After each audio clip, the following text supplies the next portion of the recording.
할렐루야. 아멘. 여러분은 지금 하고 계신 일, 다니고 있는 직장에 만족하고 계십니까?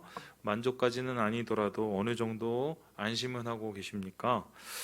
작년 5월이죠. 이 잡코리아라는 곳에서 직장인 771명을 대상으로 이 직장에 대한 이 설문조사를 했습니다. 이 보시다시피 현재 직장에 만족하고 있느냐, 현재 직장과 일이 평생 직장이라고 생각하느냐 물어봤더니 81.3%가 그렇지 않다라고 대답했습니다.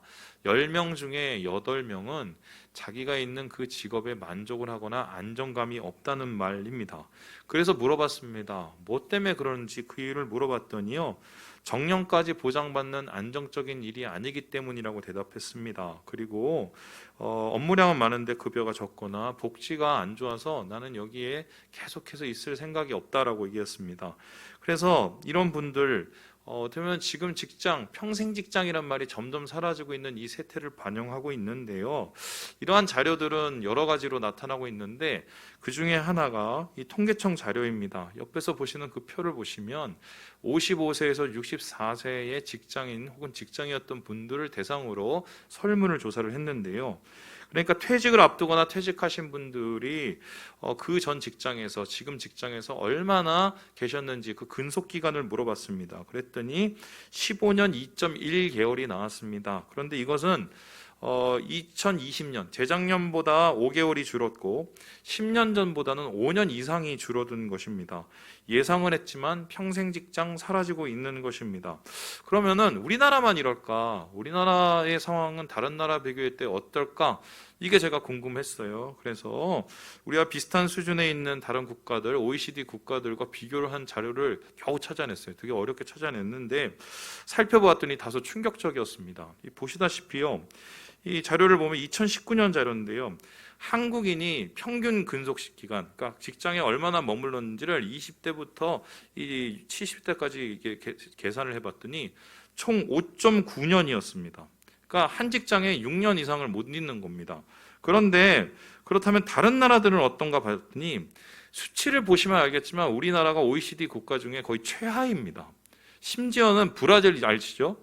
브라질이 우리나라보다 높습니다. 7년 이상이 돼요. 그러니까 우리나라가 상당히 직장이 굉장히 불안정한 나라라는 걸 깨닫게 되는데요. 그런데 더 문제는요, 그 다음 글입니다. 보시다시피, 그거 아니에요. 보시다시피 그 위를 보면은 맨 위에 꼭대기에 있는 거 보이시죠? 저게 지금 우리나라 OECD 국가 중에서 1, 2 하는 건데요. 무슨 1, 2냐면요. 실질 은퇴 연령입니다. 그러니까 그냥 우리가 50대에 이 원래 다니던 좋은 직장에서 벗어나서 다른 직장을 가지면서 일을 하게 되는데요. 그럼 몇 살까지 일을 하냐 봤더니 72세 넘게 일을 한다는 거예요. 이게 어떤 뜻이냐면 은퇴를 했는데 일을 못 놓는 겁니다. 그러면 옛날에 좋은 직장보다는 어떻게 해요? 질이 나쁜, 아니면 시급이 나쁜 그런 다른 노동들을 하게 된다는 건데요. 그러니까 은퇴인데도 계속 일을 못 한다는 것은 노후가 보장이 안 된다는 거고, 좋은 직장에서 물러나면서 10여 년 이상을 그렇게 일을 한다는 것은 노동의 질도 보장되지 않는다는 것입니다. 그래서 이와 비슷한 자료를 살펴보면 어떤 게 있냐면요. 노인 빈곤율이요. 우리나라가 43.8%인데 OECD 국가 중에 세계 1위예요, 1위. 그러니까 우리나라가 노동시장이 얼마나 저급하고 다른 나라에 비해서 어려운지를 보여주는 이 데이터가 속속들이 등장하고 있는 것입니다. 평생 직장이 사라졌죠. 하지만 평생 노동은 유효합니다. 직장은 없는데 노동은 해야 돼요. 연세가 들수록 더 사기가 팍팍하기 마련이지요. 그래서 최근에 이 젊은이들 사이에서 가장 큰 고민이 뭐냐면 평생 직장이 없으니까 평생 직업에 관심이 쏠리고 있습니다. 오래 일할 수 있는 그것을 찾기 마련인데요. 그것도 안 되면 어떻게든 재테크 해갖고 돈 모아서 노후 자금을 준비하려고 합니다. 불안하기 때문입니다. 여러분, 이 불안이라는 말은 생존과 관련된 용어예요. 심리학적으로 불안한 것은 생존이 염려되기 때문입니다. 그래서요, 이러한 불안감은 바로 지금 현대인들이 마주할 수밖에 없는 이 초조한 현실을 뜻하는데요. 요즘 청년들과 얘기를 하고 직장인들과 얘기하면 제일 먼저 고민하는 게 뭐냐면 이직 문제예요. 그리고 그것은 그 뒷면에 앞으로 뭐하고 살지라는 걱정이고요. 그리고 그 뒷면에는 생존의 문제가 이렇게 붙잡혀 있는 것입니다. 그런 의미에서 오늘 말씀을 살펴보면 우리가 유독 눈에 띄게 살펴보는 이 눈에 띄는 한 사람이 있어요. 그게 바로 다니엘인데요. 이 다니엘이 우리의 관심을 끌 수밖에 없는 이유가 무엇인가? 그는 성경에 나타난 생존의 달인이에요. 생존의 끝판왕이라고 할 수 있겠습니다. 그러면 다니엘이야말로 살아남는 마지막 인간이라고 할 수 있는데요. 우리가 보통 다니엘을 떠오르면 제일 먼저 떠오르는 것이 이 그림 아닙니까? 이 사자굴에서 다니엘이 살아난 이 그림, 엄청난 것이죠. 굶주린 사자들 속에서도 생존을 했습니다. 하지만 그의 인상을 읽다 보면 이 사자굴보다 더 대단한 생존을 발견하게 되는 건데요. 그것은 바로 그의 인생 그 자체입니다. 보세요. 저기 바벨론이라는 나라 보이죠? 메데라는 나라 보이죠? 바사라는 나라 보이죠? 페르시아입니다. 세 나라를 겪었어요. 우리로 따지면 뭐냐면은 통일신라, 고려, 조선을 한 사람이 다 겪은 겁니다. 그리고 그 상간에 몇 명의 왕을 겪었느냐? 느부갓네살부터 고레스까지 5명을 겪었어요. 그러면 이 엄청난 시기를, 이 파고를 이겨낸 건데요. 여러분 아시겠지만 왕이 한 번 바뀌어도 힘든데 나라가 한 번 바뀌면 거기서 살아남기가 쉽지가 않거든요. 그래서 이게 과연 가능한 일일까? 도저히 믿을 수 없다, 이런 생각을 하시는 분들이 꽤 있습니다. 그래서 적잖은 분들이 다니엘은 가공된 이야기라고 얘기를 합니다. 다니엘은 원래 있었지만 그 얘기가 진짜가 아니라 이 포로 생활하던 유대인들이 자기가 하고 싶은, 자기가 소망하는 것을 다니엘에게 다 덧붙여 갖고 만든 가공의 이야기라는 것입니다. 그런데 이렇게 읽기 시작하면은 성경은 전혀 도움될 게 없습니다.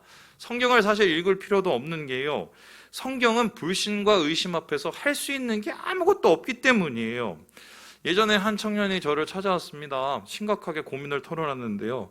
목사님, 제가 여자친구 따라서 교회는 왔는데 교회에서 뭐 성경 얘기도 듣고 말씀 읽는데 도대체 못 믿겠다는 거예요. 그래서 제가 그 청년한테 물어봤어요. 뭘 그렇게 못 믿겠니? 물어봤더니 이 청년이 한 말이, 아니 어떻게 홍해가 갈라져요?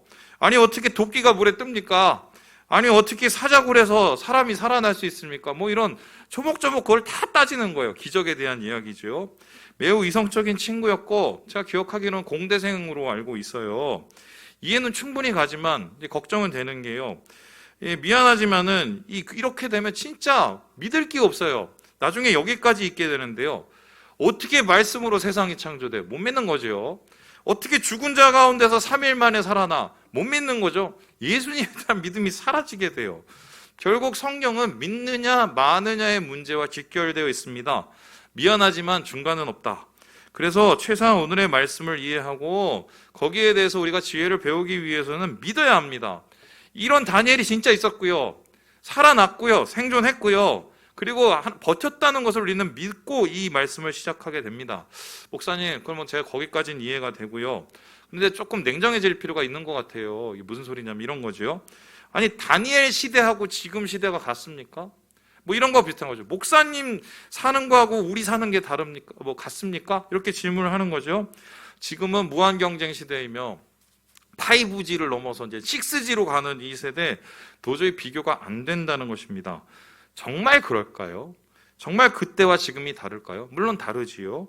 하지만 그런 거 다 감안하더라도 다니엘의 이야기가 우리에게 도전이 되는 이유가 뭐냐면 그의 처지가 우리의 처지보다 훨씬 나빴다는 것입니다.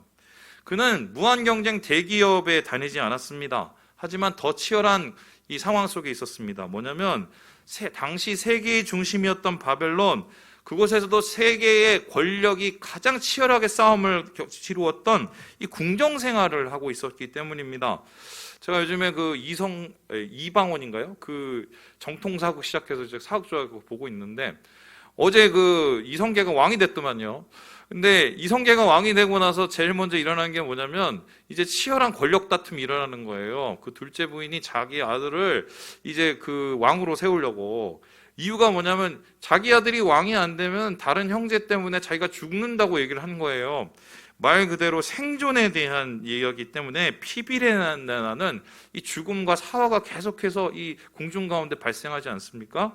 이 작은 조선 땅에서도 그런 일이 일어났어요. 바벨론은 어떻게 했어요? 더구나 다니엘은 출신 배경이 최악이었습니다. 적국에서 끌려온 포로였습니다. 언제든 숙청을 당해도 아무 말 할 수 없는 그런 이 한가한 그런 처지였는데요. 한마디로 매일매일이 항상 생사의 갈림길이요. 그리고 매일매일 살아남기 위해서 고민할 수밖에 없었다. 그는 왜 경쟁을 했을까? 진짜 안 그러면 죽기 때문입니다. 그냥 죽는 척이 아니라 정말 목숨이 왔다 갔다 하는 상황이었기 때문인데요. 그런데 이러한 경쟁 속에서 그런 살아남았을 뿐만 아니라 번창하기까지 했다고 성경은 이야기하고 있습니다. 그렇다면 이제 제일 중요한 질문을 하게 됩니다. 어떻게 살아남았을까요? 그가 생존한 그 비결은 도대체 무엇일까? 여러분, 시작이 반이다라는 말씀을 알죠?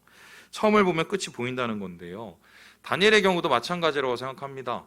그의 생존한 그 이유를, 원인을 찾으려면 그가 어떤 모습으로 시작을 했는지 보면 됩니다.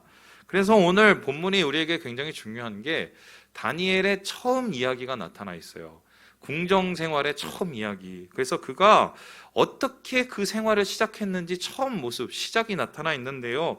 그래서 오늘 이 본문 살펴보면 우리는 답을 얻을 수 있을 것이다. 바로 이건데, 다니엘의 생존 비결, 도대체 무엇이었을까? 이것을 살펴보니까 성경에서 세 가지가 보이더라고요. 우리 함께 같이 읽어보겠습니다. 시작! 그는 먼저 뜻을 정했다. 다니엘이 어떻게 생존할 수 있었을까? 먼저 뜻을 정했기 때문에 생존할 수 있었다고 이야기를 하고 있습니다.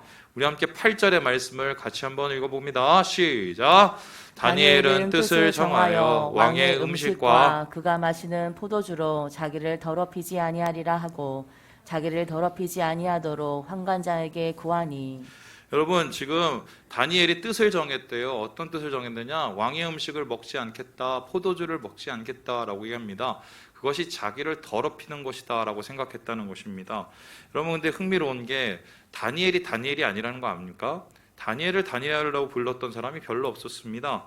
그의 이 궁중에서의 생활의 이름은 벨드사살입니다. 이 벨드사살이라는 이름이 뭐냐면요, 벨신이여 나의 생명을 보호하소서, 이런 거예요. 이름 자체가 이미 이방신입니다. 그리고 그의 친구들 역시 다 이렇게 바뀌었습니다. 다니엘이라는 뜻, 하나님이 심판자라는 뜻은 이제 거의 잊혀져 가고 있는 상황이었어요. 10대에 끌려와서 85세에 죽였으니까 그 숱한 시간을 이방 땅에서, 그 더러운 이방 땅에서 산 겁니다. 이미 이름도 이방신, 입는 옷도 배우는 학문도 모두 이방의 것이었습니다. 그런데 왜 유독 이렇게 음식 문제에 이게 치열하게 싸웠을까? 이에 대한 여러 의견이 있지만 학자들은 대부분 출애굽기 34장과 관련된 것으로 봅니다. 우리 함께 같이 읽어보겠습니다. 시작! 너는 삶과 그 땅의 주민과 언약을 세우지 말지니 이는 그들이 모든 신을 음란하게 섬기며 그들의 신들에게 제물을 드리고 너를 청하면 내가 그 제물을 먹을까 함이며. 하나님께서 이스라엘 백성에게 요구하신 정결에 대한 이야기입니다. 이방인과 결혼하지도 말고 언약 세우지도 말고 이방신 섬기지도 말고 심지어 그 제물과 그 음식까지 먹지 말라는 것인데요. 이방신에게 바쳐졌던 고기는 더러운 것으로 생각이 됐습니다. 그리고 율법적으로 부정한 음식들이 있었어요. 아마 그에 해당됐을 것이 분명합니다. 뿐만 아니라 율법에는요, 독주를 금하는 전통이 있습니다. 사람의 정신을 해치고 정상적인 삶을 방해하기 때문인데요.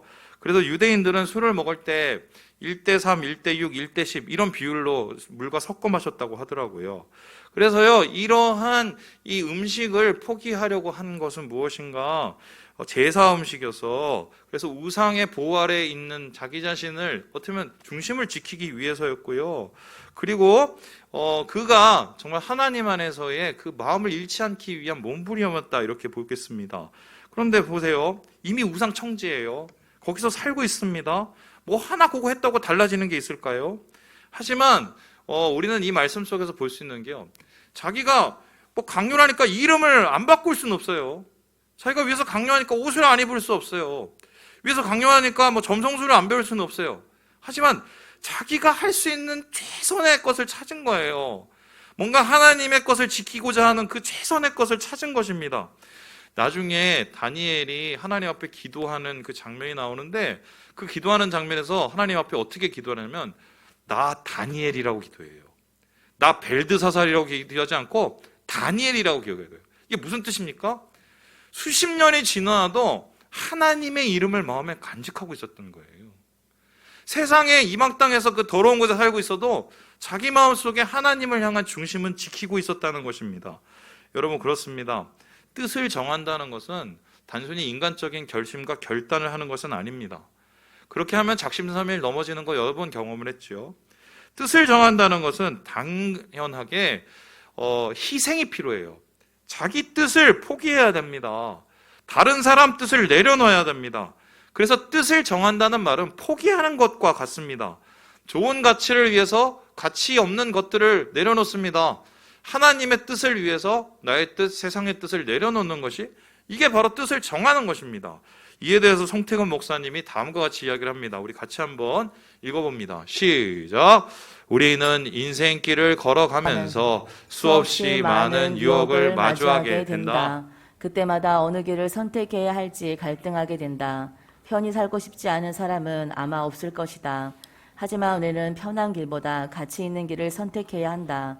하나님을 붙잡아야 한다. 포기하고 내려놓기로 작정한 사람만이 뜻을 정할 수 있다. 다니엘은 포기하고 내려놓기로 작정을 했습니다. 진미를 포기했습니다. 안전한 삶을 포기했습니다. 마땅히 누릴 수 있는 혜택도 포기했습니다. 그는 지금 궁정에서 잘 나갈 수 있었어요. 바벨론 궁정 장학생이었는데 그 출세할 기회도 포기했습니다. 심지어는 이 음식 때문에 죽을 수도 있었는데 그것만저 포기했습니다.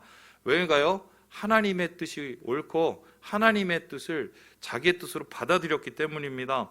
하나님이 원하시는 대로 살고 싶은 그의 마음이 있었기 때문입니다. 여러분, 왜 다니엘의 이야기를 이렇게 사람들에게 오늘까지 전하고 있었을까요? 저는 이거라고 생각하는데요. 광야에도 꽃은 필 수 있다는 걸 우리가 보여주시기 위함이에요. 죽어가는 당 저기서 어떻게 꽃이 살겠어, 식물이 살겠어. 그런데 살아나는 거예요. 살아나는 그 한 사람의 모습을 통해서 하나님이 말씀하고 싶은 거예요. 다니엘 봐라, 광야에도 꽃이 피지 않는가? 그 꽃을 통해서 번성하지 않는가? 그가 먼저 하나님의 뜻을 정하고 하나님의 뜻을 향해서 달려갔을 때 하나님이 그를 축복하시는 것을 통해서 다른 사람들을 도전하고 싶었던 거예요. 먼저 뜻을 정하는 게 그게 맞아요. 하나님의 뜻을 먼저 자신의 뜻으로 받아들이는 게 먼저예요. 그것을 통해서 생존할 수 있었다고 다니엘은 우리에게 이야기하고 있습니다. 두 번째로 다니엘이 생존할 수 있었던 비결은 무엇일까요? 우리 같이 한번 읽어보겠습니다. 시작. 그는 먼저 신뢰했다. 다니엘이 이렇게 뜻을 정할 수 있었던 이유는 그 밑에 바탕이 있었기 때문인데요. 그것은 하나님을 향한 무한한 신뢰와 믿음이었다는 것입니다. 우리 함께 12절의 말씀을 같이 한번 읽어봅니다. 시작. 청하오니 당신들의 종들을 열흘 동안 시험하여 채식을 주어 먹게 하고 물을 주어 마시게 한 후에. 뜻을 정했어요. 그리고 환관장에게 얘기합니다. 그런데 환관장이 반대했어요. 야, 니들 그러다가 위에서 보면은 내 목 잘려. 니네 책임질 거야? 얘기했어요. 그런데 거기서 다니엘이 고민을 했어요. 그리고 환관장에게 다시 청합니다. 그러면 저한테 한번 여유를 주십시오. 열흘 동안에 한번 저희가 그거 안 먹고 그래도 제 얼굴이 밝고 제 얼굴에 기름기가 나면은 그때 정해주시고, 만일에 그게 안 되면 이 환관장 뜻대로 해도 됩니다. 이렇게 시험을 하도록 했어요. 이가 이렇게 담대한 시험을 선포한 이유가 뭡니까? 하나님을 신뢰했기 때문이라고 이야기를 한 것입니다. 여러분, 채식한다고 얼굴이 맑아지겠어요? 어떤 분은 이 다니엘을 보고 채식해야 된다고 얘기합니다. 아니죠. 그의 이 열흘의 시험, 그것을 통해서 얼굴이 맑아진 이유는요, 하나님이 도우시라는 믿음이 기초한 것입니다. 이게 결단이죠. 하나님의 말씀에 대한 확신과 신념이 있었기 때문입니다. 그래서 하나님께 헌신할 수 있었던 것입니다. 이 시험의 결과는 성공적이었죠. 이 일에 하나님께서 붙잡아 주시고 그의 얼굴을 밝게 빛나게 해주시는 것입니다. 여러분, 다니엘의 시대 때는 가짜 믿음이 판을 치는 시대였어요. 많은 사람들이 나 이래봬도 유대인 출신이야, 나 아브라함 자손이야 이러면서요, 내가 그 이유만으로 혈통적으로 영적인 이 믿음의 사람임을 얘기하는 사람들이 많았습니다. 하지만 그들 중 상당수는 이름뿐인 유대인이었습니다. 겉만 멀쩡할 뿐이었습니다. 아는 하나님과 별로 관계도 없는 사람들이었습니다. 이들의 믿음이 언제 들통이 났냐면요, 고난과 시련이 다가와서예요. 그러면서 완전히 무너지고 완전히 액면이 다 드러나게 되는데요. 여러분, 믿음이라는 것은 결국 믿을 만해서 믿는 게 아니에요. 되는 것 보고 믿는 게 아닙니다. 믿지 못할 상황이라도 믿을 수가 있어요. 그게 진짜 믿음인데요. 이 진짜 믿음에 대해서 레르 오스본 목사님은 다음과 같이 이야기를 하고 있습니다. 우리 같이 한번 읽어보겠습니다. 시작. 믿음이 진짜인지 그저 약한 것인지 혹은 완전히 가짜인지 확인하는 방법은 고난과 시련의 시험을 거치는 것이다. 고난 중에 사람들이 하나님께 화를 내며 떠나가는 것은 시험이 너무 어렵기 때문이 아니다. 그들의 믿음이 가짜이기 때문이다.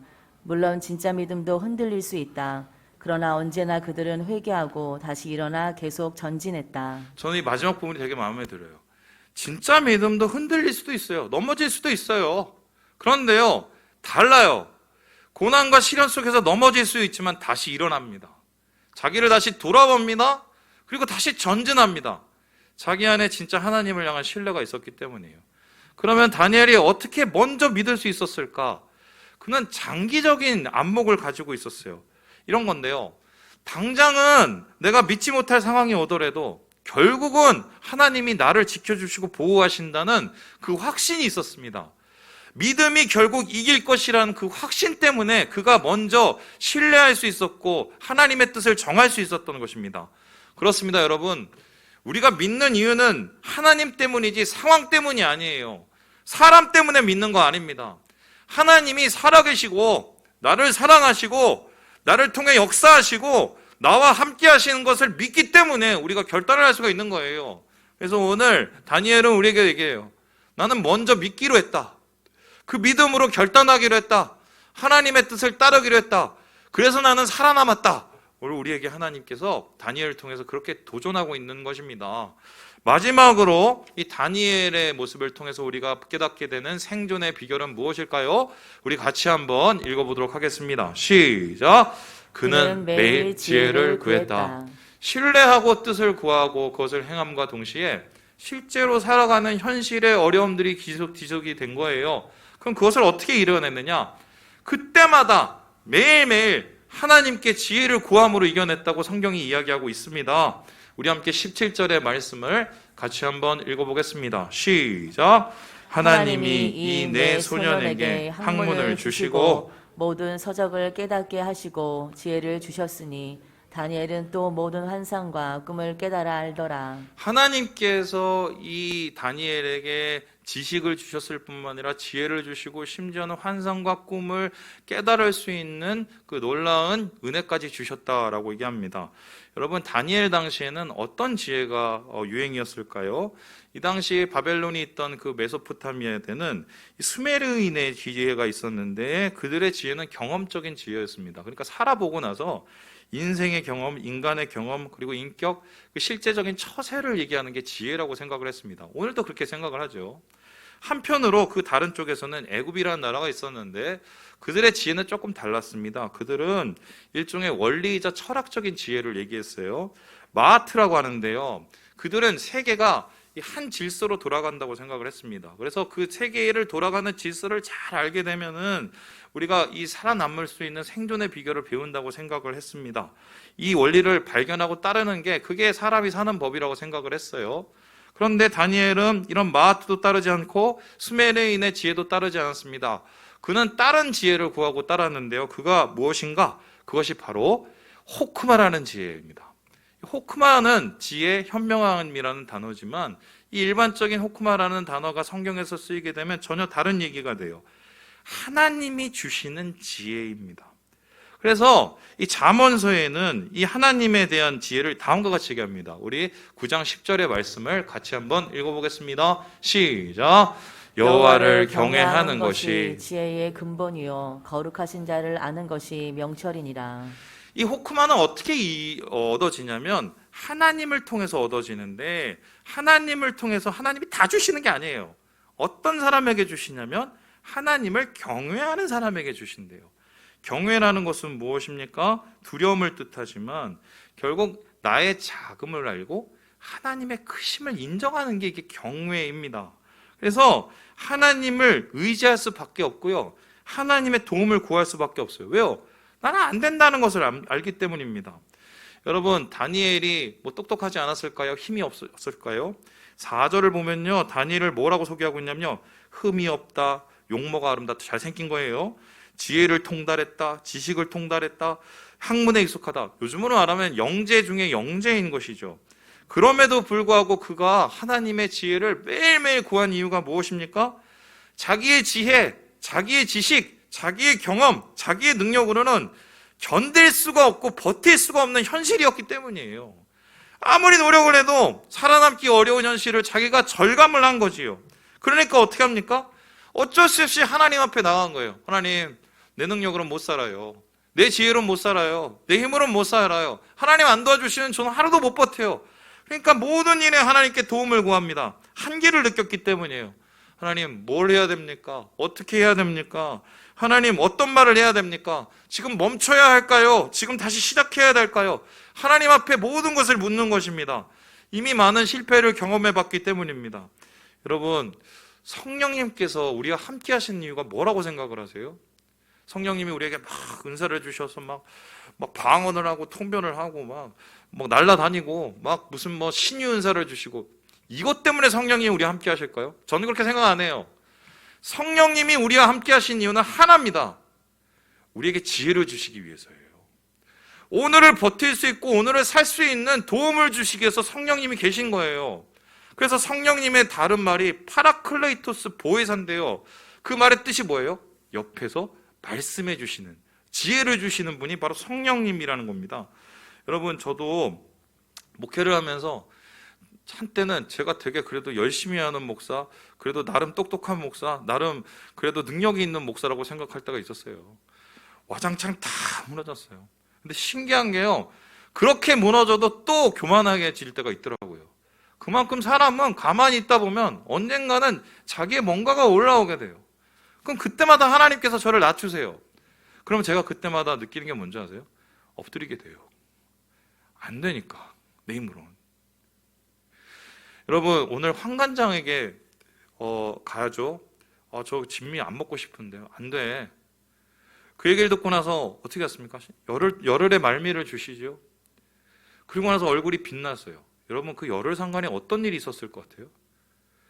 죽기 살기로 하나님께 도움을 구한 거예요. 하나님, 나는 진짜 하나님 뜻을 따르고 싶은데, 하나님, 진짜 나는 여기서 살아남고 싶은데, 하나님, 진짜 나는 주님의 도움을 받고 싶은데, 주님 안 도와주시면 저는 안 돼요. 지혜 안 주시면 안 돼요. 죽기 살기로 무릎을 꿇은 거예요. 요즘에 참 힘들고 어렵다고 얘기를 하죠. 살아남기 어렵다고 얘기를 하죠. 여러분, 근데 전 솔직히 한번 질문해 보고 싶어요. 그만큼 간절하세요? 하나님 앞에? 그만큼 무릎이 간절하십니까?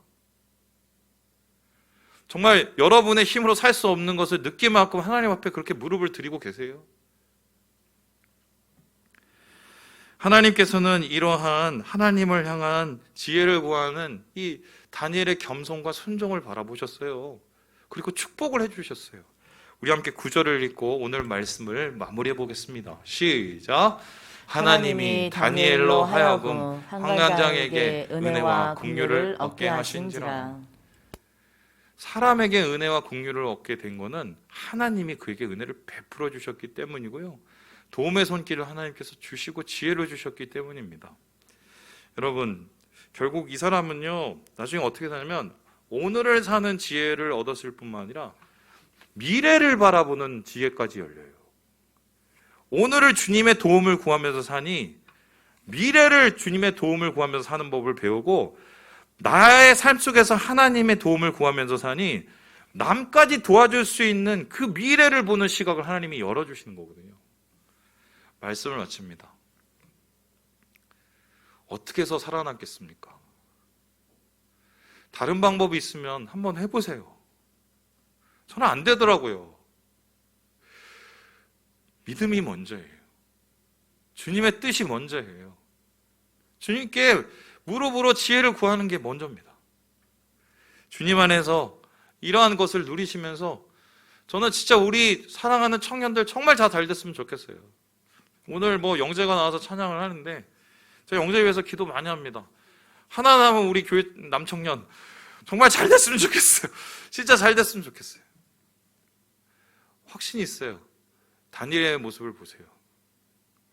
도전을 받으세요. 주님의 은혜를 구하세요. 주님과 함께 일어서시고 능력을 누리시는 우리 사랑하는 모든 형제 자매들 되시길 주님의 이름으로 축원합니다. 기도하겠습니다.